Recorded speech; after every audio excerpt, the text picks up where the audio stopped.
Olá, estamos de volta com mais um podcast Ante o Exposto. Agora no 23º Congresso Internacional de Direito Constitucional, promovido pelo EBEC, aqui em Recife, para entrevistarmos o professor Manuel Peixinho, constitucionalista, famoso da PUC do Rio de Janeiro, a casa que ele tem tanto orgulho, né, Peixinho? Certeza. Vamos entrevistá-lo. Flavinha, faça as boas-vindas ao professor. Muito bem-vindo, professor. E muito obrigado por ter aceito esse convite. Estamos aqui diante de um pós-doutor, né, da Universidade de Paris, Nanterre, e teve também seu doutorado feito em Direito pela Universidade Católica do Rio de Janeiro, atual professor da PUC, né, e advogado. Isso. Professor, muito boa tarde. A sua palestra foi sobre direito à saúde no direito estrangeiro. Como eu trabalho muito com direito público, eu vou iniciar uma pergunta de pontapé, perguntando ao senhor qual o papel do Estado nas políticas públicas de saúde e essa judicialização que ocorre no nosso direito. Bom, em primeiro lugar, saúdo a todos que estão aqui. Eu quero parabenizar a iniciativa do podcast, que é uma iniciativa de educação e de inclusão, né? Eu acho que é importante que esses espaços educacionais sejam abertos para que as pessoas tenham educação e, consequentemente, tenham consciência. Bom, a sua pergunta é muito interessante. Eu fiz uma pesquisa, o artigo está publicado nesse livro aí, que é sobre ativismo judicial, e, em síntese, no plano do direito comparado, nós temos a celebração de acordos internacionais, de convenções, como, por exemplo, a Convenção de Direitos Humanos, de 1948, dentre outros instrumentos de proteção internacional que garantem o direito à saúde. Primeiro, o que é direito à saúde? A saúde é a saúde física, a saúde mental, a saúde individual e a saúde coletiva. E cada vez mais a saúde, principalmente mental. Eu queria só fazer um destaque que o Brasil é um dos países mais ansiosos do mundo. Nós vivemos uma verdadeira epidemia quanto à saúde mental. Estresse, falta de perspectiva, assédio moral, assédio sexual. Então, o esgotamento mental, ele praticamente hoje está equiparado às debilidades físicas. Sim. Então, hoje o direito à saúde, ele é muito mais prevenção, pelo menos é uma proposta de ser prevenção. Hoje os países do mundo adotam sempre os médicos de família ou de bairro, como acontece na França, onde eu morei, que esses médicos procuram fazer um atendimento preventivo. E esses problemas são, infelizmente, universais. E, segundo a nossa pesquisa, foram em 30 constituições de todos os continentes, né? Claro que foram escolhidas 30 constituições, mas, basicamente, eu poderia dizer com segurança que mais de 90% garante o direito à saúde. Alto. E, infelizmente, assim, a saúde de um modo geral, mas algumas consideram a saúde mental. E o papel do Estado é fundamental. Pouquíssimas constituições no mundo mencionam a saúde privada. Não que não exista, por exemplo, a saúde privada, claro que existe, compete em muitos países, mas o papel que a Constituição dá é o papel do Estado. Então existe uma correlação, que é um termo que eu adoro usar, entre a prestação da saúde pública, papel do Estado, com a garantia efetiva desse direito fundamental. E mais ainda, nesta pesquisa eu fiz duas correlações. O PIB per capita, que é um indicador que exterioriza a riqueza de um país, mas principalmente o IDH. E qual foi a conclusão que cheguei? É que quanto mais o país investe menos em saúde, mais o IDH é baixo. E às vezes tem uma riqueza, por exemplo, como a África do Sul, mais o IDH é baixo. Então, hoje, não basta que o país esteja na ponta como um país rico, com IDH alto, com PIB alto, mas é preciso que essa riqueza ela seja compartilhada. Chega até a Então, população, né? o papel do Estado é fundamental. Hoje nós temos 2 exemplos interessantes. Se você for para os Estados Unidos, a saúde é privada, completamente privada. As pessoas lá, muitas pessoas morrem nos hospitais à espera de assistência. Se você cruzar e for para o Canadá, lá tem um modelo que não funciona 100% de saúde pública. A saúde privada lá é excepcional. Mas, é claro, crescem, e aqui eu não estou fazendo nenhuma crítica, até porque eu não seria hipócrita, fui sempre advogado de planos de saúde, etc. Não posso ser hipócrita, mas eu reconheço como professor e acadêmico que sem a presença forte do Estado não existe saúde, e quanto mais ele investe em saúde, o Brasil investe 9 alguma coisa do PIB em saúde, mas mesmo assim há um outro problema. Meu querido, a falta de gestão. É como é que essa saúde chega. É só para dizer um exemplo aqui, um amigo estava sofrendo com uma doença terrível. Uma doença terrível. Eu acho que relacionada a artrose, alguma coisa assim. Aí ele foi em São Paulo, o médico disse assim, eu tenho uma coisa boa e ruim para lhe dizer. Você está com artrose e o remédio custa 13 mil reais. Ele, mas qual é a notícia boa? É que o SUS dá esse remédio. Então, nessa pesquisa, eu cheguei à conclusão que o SUS, que foi criado na Constituição de 88, é a maior revolução da saúde desse país. É verdade. Com certeza.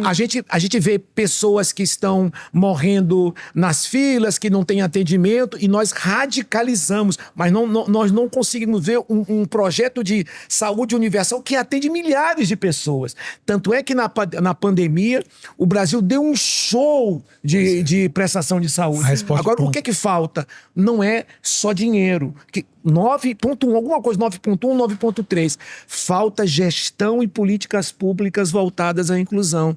E quando eu falo, eu me empolgo, porque o ativismo que nós aqui falamos é um ativismo do Poder Executivo, através de atos administrativos, o ativismo legislativo, através de medidas legislativas, e o ativismo judicial. Teve um professor que acabou de dizer que o ativismo aqui era uma deficiência do legislativo. É bobagem, besteira, não é. O ativismo é a presença do judiciário provendo políticas públicas quando o legislativo não necessariamente até não se omite, é porque o legislativo não consegue atender. E quando o executivo, e nós temos 2 agências que eu considero das mais importantes e trabalham, a Agência Nacional de Saúde e a Agência Nacional de Vigilância Sanitária. Se você entrar no site dessas agências reguladoras, vocês ficarão espantados com tantos atos administrativos que concretizam o direito à saúde. E tantos cientistas, né, renomados que trabalham lá. E a agência, principalmente a Agência Nacional de Vigilância Sanitária, foi assediada pelo governo anterior, foi enfrentada, desafiada, e ela seguiu firme, aprovou as vacinas.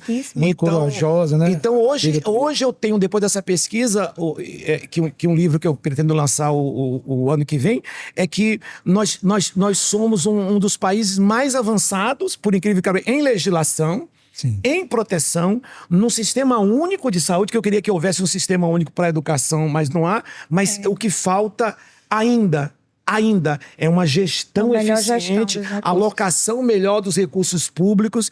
E é claro, né, você não pode comparar o Brasil, por exemplo, com o Uruguai, né, com o Chile. Né? É uma casa pequena, todos nós aqui sabemos, você administra com facilidade.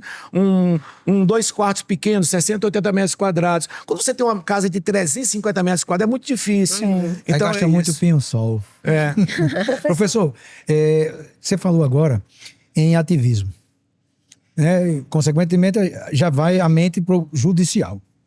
E o seu estudo é um estudo de direito comparado. Como é que está o judiciário, o ativismo lá fora? Como é que a sua pesquisa alcança isso? Infelizmente, nós somos muito apegados ao senso comum, né? E por incrível que pareça, o senso comum é bom, não é ruim, né? Ele é a base da nossa sobrevivência, né? Quem não gosta de ver um vídeo no TikTok, uma brincadeira, algumas crenças populares, mas um dos enormes erros é pensar que o ativismo judicial é uma coisa do direito brasileiro. Não, vem de muito tempo.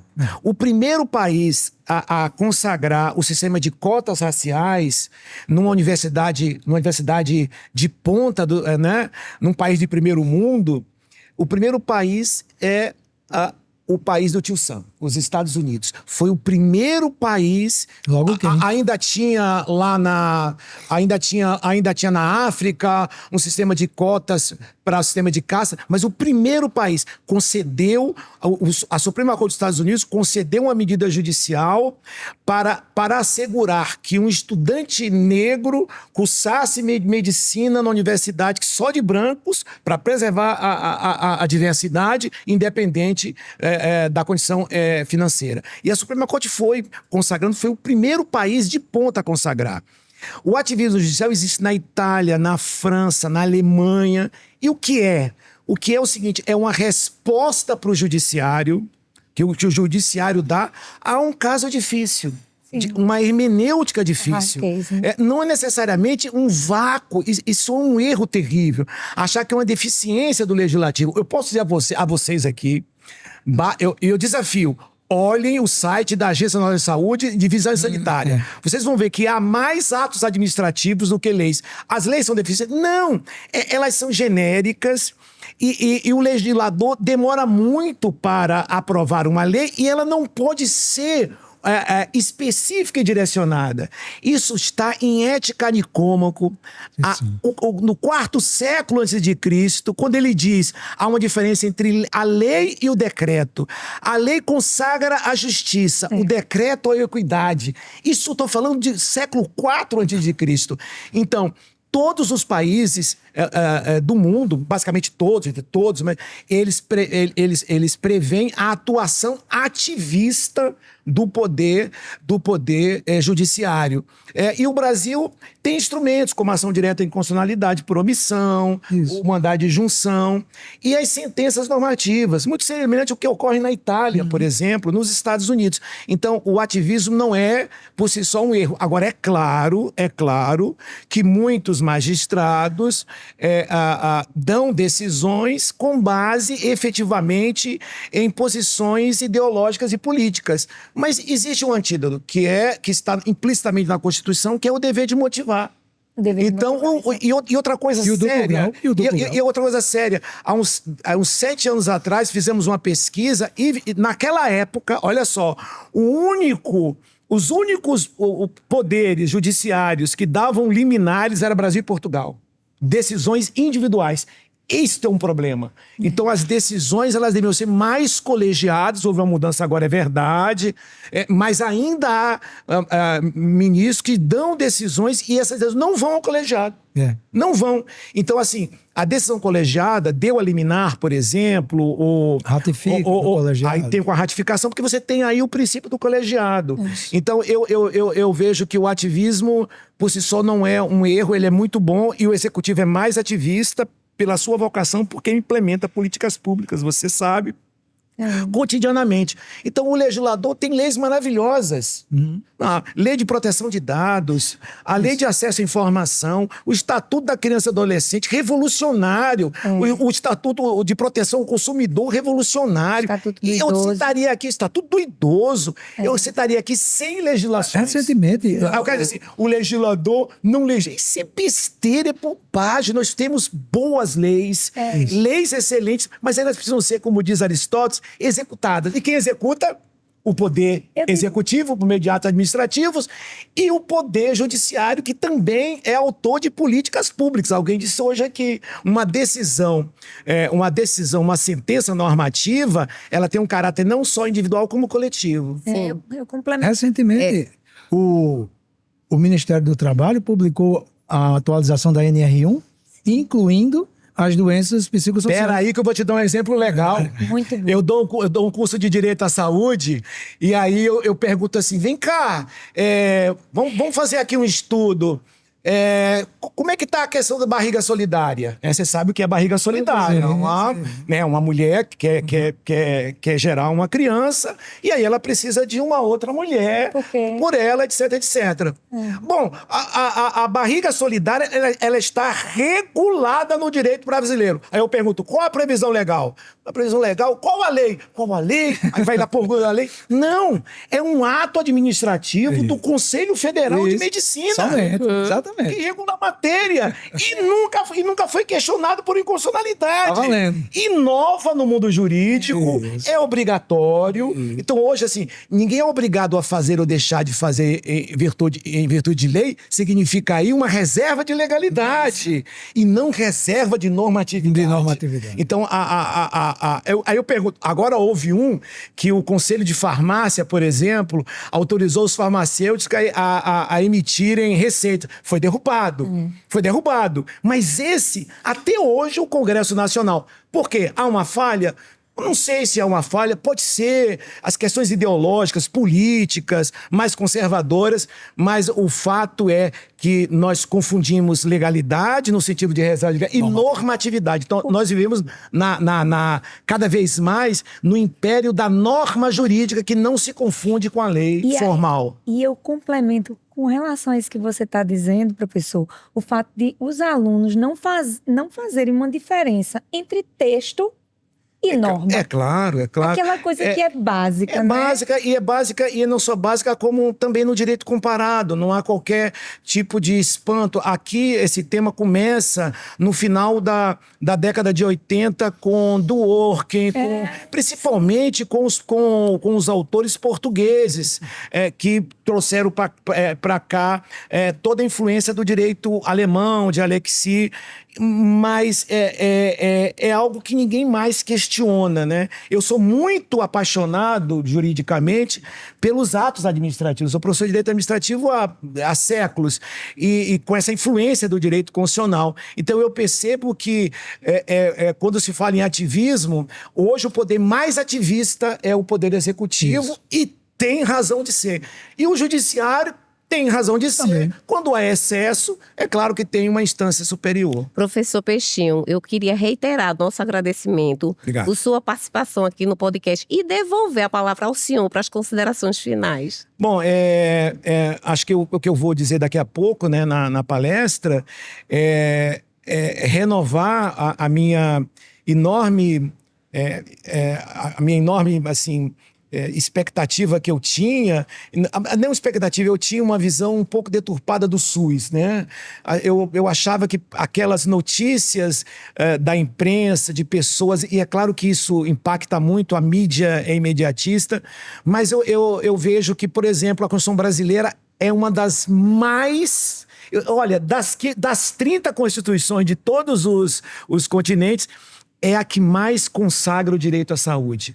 E não é possível ter direito à saúde sem a primeira geração, sem direito à liberdade de expressão, ao pensamento, aos direitos políticos, aos direitos sociais, aos direitos coletivos e aos direitos difusos. Não se pode ser gente, ser pessoa sem o direito à saúde. E saúde, quero reiterar, a saúde preventiva, a saúde curativa, a saúde mental, a saúde física e principalmente... E aqui eu encerro com a presença do Estado. Então, os liberais que não estudam, que não pesquisam, que exaltam a saúde pública prestada por entes privados, eu não estou retirando aqui o mérito, não afirmam coisas, obviamente, inverdades. Então, o Estado continua sendo e será sempre importante para a concretização de políticas públicas de saúde. O Estado legislador, o Estado executivo e o Estado juiz. Eu termino aqui Pena que a gente não ficou aqui 1 hora. Teremos mais O da oportunidades. OAB do Rio é 1 hora. Aí, como eu dirijo, lá é 1h20, 1h30, sem corte de edição. Mas agradecer a todos vocês, a todos que estão aqui no apoio, que estão aqui assistindo. E eu quero parabenizá-lo, Obrigado, a muito vocês obrigado. também. E dizer que sigam em frente. Eu sei que não é fácil. Muito vamos obrigado. lá. Muito obrigada. Muito por você. A gratidão é nossa, né, Flávia? Vamos lá. E volto mais vezes.